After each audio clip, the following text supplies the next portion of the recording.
Hola amigos, bienvenidos a mi canal. Hoy vamos a hablar sobre el monomito, debido a que el otro día comenté el libro del Hobbit y salió el tema, y algunos me habéis preguntado, ¿qué es eso del monomito? Es un tema muy interesante, un concepto ideado o desarrollado por Joseph Campbell, un importante antropólogo y mitólogo de mediados del siglo XX, que se dio cuenta de que había un patrón que se repetía en la mayoría de mitos de diferentes culturas, en la mayoría de historias míticas, y lo definió como monomito o el mito único o el viaje del héroe o el periplo del héroe. Es algo, un arquetipo muy universal, algo que se repite como una constante. Así las vidas míticas de Moisés, de Osiris, de Prometeo, de Cristo, de Buda y de otros mitos clásicos comparten una serie de rasgos o características que las definen. En el caso del Hobbit, también define muy bien el caso del monomito. Otro ejemplo moderno puede ser Star Wars, la Guerra de las Galaxias. Y el propio George Lucas reconoció en una entrevista que se inspiró en el monomito, en uno de los libros de Joseph Campbell, concretamente El héroe de las mil caras, que es donde define el concepto del monomito. Y bueno, entonces vamos a intentar pues examinarlo un poco y vamos a poner dos ejemplos modernos, que son El Hobbit y Star Wars. Bien. ¿Y esto por qué es así? Porque es un arquetipo, como diría yo, un arquetipo universal del inconsciente colectivo. De alguna forma todos los mitos nos vienen a recordar algo, nos vienen a recordar o hacer que no se nos olvide de forma simbólica la esencia de nuestra alma, el trabajo personal. El viaje del héroe es el viaje interior. El periplo del héroe no es algo externo. Es toda la mitología es una alegoría y todo nos invita a ese viaje interior con unas etapas definidas. Y por eso gustan tanto estas películas o estos libros o estas narraciones, ya que hay algo que nos recuerda. El Señor de los Anillos, El Hobbit, Star Wars son éxitos fulminantes de taquilla. O sea, hay algo en nosotros que resuena con ese mensaje, que resuena y que dice, y gusta. ¿Por qué resuena? Porque nos habla de nosotros, nos habla de nuestra alma y del proceso del viaje interior y el héroe que somos nosotros. Bien, el Hobbit. ¿Cómo empieza el Hobbit? Bueno, Joseph Campbell define 17 etapas en el monomito. 17 son muchas para definir así concretamente. Él define 17. Hay otros que definen 10 o menos, pero básicamente se resumen en 3, que es la partida o la llamada de la aventura, la iniciación y el regreso. Esas 3 etapas. Entonces todo comienza con un viaje inesperado o una llamada inesperada. Si habéis visto El Hobbit, o leído El Hobbit mejor dicho, y Star Wars, recordaréis cómo empieza todo. Pues en el caso del Hobbit, Bilbo está tranquilamente pues, en su casa, en la comarca, y de repente recibe una visita o unas visitas inesperadas de los enanos. El comienzo de la aventura es inesperado. Lo mismo con Luke Skywalker. Está pues, en su planeta y pues de repente recibe o compra los androides que tienen un mensaje. Es decir, están en su vida ordinaria y sucede algo extraordinario, sucede algo que los sacan de esa zona de confort o que los invitan a emprender una aventura. Entonces es el inicio, salir de la zona de confort. Y aquí hay que recalcar algo, que los protagonistas de estas películas o de esta serie son personas ordinarias. Luke Skywalker no es nada del otro mundo. Bilbo Bolsón, pues un hobbit sin más, ¿no? No son el arquetipo de Hollywood, de alto, fuerte, guapo y musculoso y héroe, ¿no? Son personas normales y corrientes. Y podrían ser perfectamente también mujeres. No, aquí no hay distinción de sexo. Ya que cuando se nos habla del alma, el alma es andrógino. El alma no tiene ese género. Entonces, esos son los personajes. Dos personas ordinarias que se ven envueltas en una aventura inesperada. Entonces, esa es la primera fase o etapa. El llamado de la aventura. Para sacarte de tu vida ordinaria. Y luego el segundo el rasgo característico es la negación de esa llamada a la aventura. La primera reacción del héroe es no. La primera reacción de Bilbo es no, yo no voy con los enanos, no voy con vosotros. Por favor, iros de mi casa, que me habéis saqueado la despensa y no quiero formar parte de vuestra aventura. Luke igual. Al principio se opone a emprender la aventura para rescatar a la princesa Leia. Se opone. Luego, por las circunstancias, ya se ven obligados o cambian de decisión y ya emprenden la aventura, primero un poco a regañadientes y un poco desde la inocencia o desde la inexperiencia. Pero la llamada a la aventura y la negación. Eso es común. Después tenemos una ayuda milagrosa o lo que se dice el encuentro con el mentor, el encuentro con el maestro. Siempre la figura del maestro. En el caso del Hobbit, el maestro o el mentor es Gandalf, el mago Gandalf. Y en el caso de Star Wars es, ¿cómo se llama este? El maestro Jedi, el Obi-Wan Kenobi. Que son los arquetipos de maestros.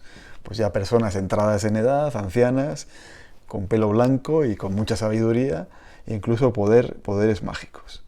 Entonces está el encuentro con el mentor, incluso la ayuda de lo sobrenatural. Siempre hay algún elemento que consideramos que es como de fantasía, pero es la ayuda sobrenatural. En el caso del Hobbit, pues es la magia que tiene Gandalf en su poder, o después el encuentro del anillo que le da el poder de la invisibilidad, que también es un artefacto pues mágico o una ayuda sobrenatural. Y en el caso de Star Wars, de Luke, el uso de la fuerza o de la espada láser, ¿no? Ese elemento. Bien, entonces la primera parte es la partida y en ese proceso de aprendizaje, un proceso de inexperiencia, de dudas, de falta de destreza tanto con la espada láser como con la fuerza, como en la compañía de los enanos, pues ¿qué función tiene el Hobbit? Al principio pues poca, ¿no? Y un proceso de aprendizaje. Entonces, ahí va pasando el tiempo y va madurando. Es un discípulo, es un neófito, por decirlo así. Y ya llegamos a la segunda parte de este proceso, que sería la parte de la iniciación. Pues ya con un adiestramiento mayor, va cogiendo experiencias y llega a la fase de la iniciación. La iniciación en las escuelas de misterios siempre ha sido un antes y un después, ¿eh? El neófito y el iniciado. La iniciación suelen ser grandes pruebas que tiene que superar el héroe. Grandes pruebas generalmente relacionadas con la sombra, con el guardián del umbral, incluso con la muerte, o el descenso a los infiernos. Entonces, este proceso también se da, ese proceso de crecimiento y de iniciación. Y el encuentro con la sombra, el encuentro con el antagonista, porque siempre hay un antagonista. Y si no habría un antagonista, no habría historia, ni monomito, ni crecimiento. Y el antagonista siempre es el malo malone, el lado oscuro. En el caso del Hobbit, el adversario fundamental es el dragón. Siempre los dragones, la figura del dragón. Los dracos son la personificación o la representación simbólica del mal. Y en el caso ese sería el mal supremo, que sería el señor oscuro Sauron. En el caso de Star Wars tenemos a Darth Vader, también vestido de negro, oscuro, temeroso, la personificación del mal, junto con el emperador, que es más malo todavía que él. Entonces, el antagonista. Y el enfrentamiento, en partes, no siempre es un enfrentamiento directo, siempre hay unas partes o un acercamiento o un primer enfrentamiento que resulta en pérdida para un segundo o tercero que ya resulta en victoria. Entonces está la figura del antagonista, en el que en un momento tendrá que enfrentarse tanto a sus propias sombras interiores. Eso también se ve en Star Wars cuando Luke va a adiestrarse con Yoda, al planeta de Yoda, y ahí se ve su entrenamiento, su adiestramiento. Y como incluso en un momento se enfrenta a sus propias sombras. No lo he dicho antes, pero hago el recalco. Las primeras películas de Star Wars, las 3 primeras, las viejas, las del 78-80. Las siguientes ya no acaparan tanto este monomito, pero las 3 primeras de Star Wars cumplen bastante bien el monomito. Entonces ahí se ve a Luke en su adiestramiento. Y Bilbo Bolsón, pues lo mismo, a medida que avanza en su viaje y que se enfrenta a pruebas, que se enfrenta, bueno, tanto a Gollum para coger el anillo como a los elfos negros, como empieza a idear con el uso del anillo y tal, va creciendo y va ganando en experiencia, en destreza, en habilidades y en confianza de sus compañeros.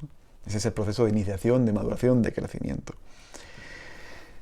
También está el mayor, digamos, la hora más oscura.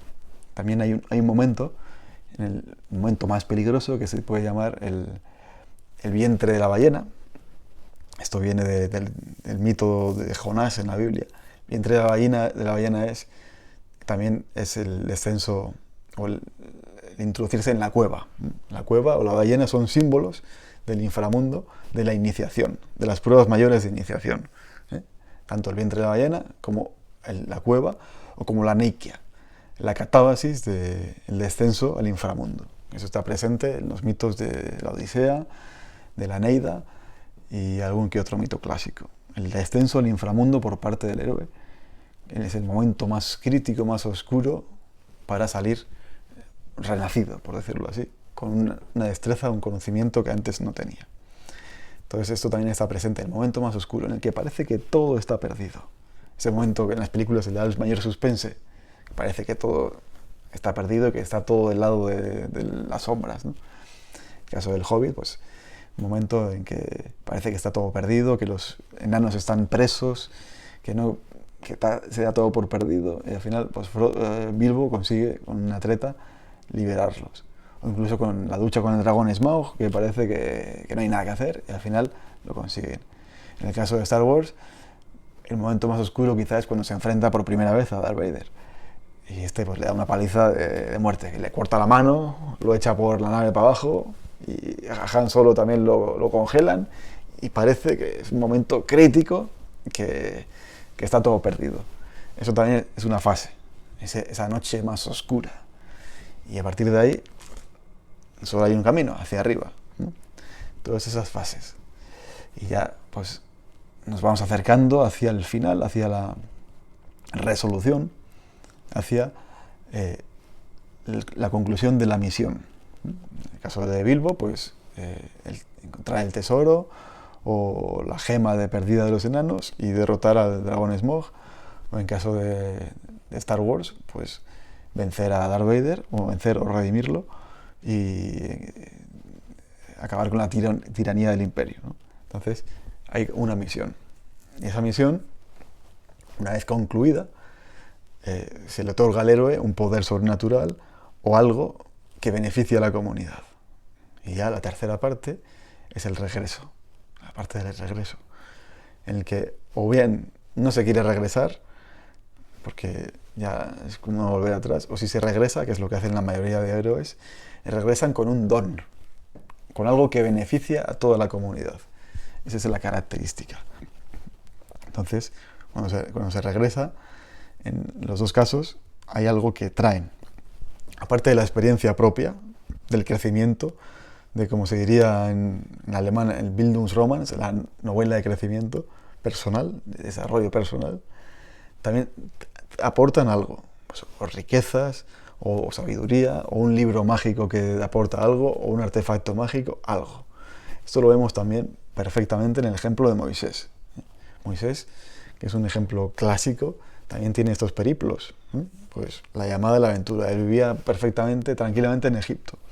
Resulta que era de familia noble, pero bueno, eso también es una característica. Pero de repente ocurre algo, bien sea pues que asesina a alguien o alguna cosa, que se ve obligado al exilio. En el exilio, pues lo mismo.